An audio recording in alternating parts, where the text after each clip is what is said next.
In this tutorial, I'll show you how to share a discount code on Gumroad. First, open Gumroad in your browser and sign into your account. Once you are inside your dashboard, go to the Products section from the left sidebar and open the product you want to create a discount for. After that, go to the Checkout section and open the Discounts tab. Now, click on New Discount.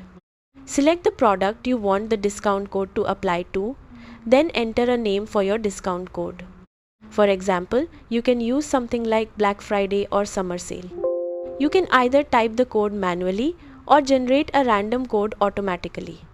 Next, choose the discount type.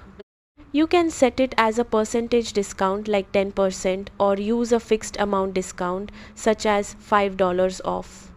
You can also customize additional settings like usage limits, expiration dates, minimum purchase amount, or minimum quantity requirements.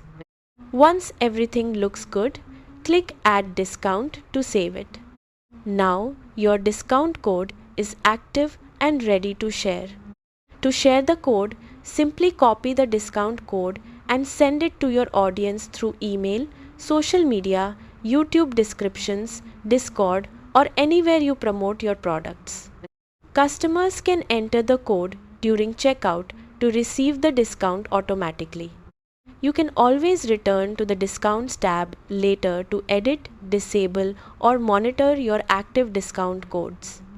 That's it. Once your discount is created, you can easily share the code with your audience and start promoting your Gumroad products with discounts.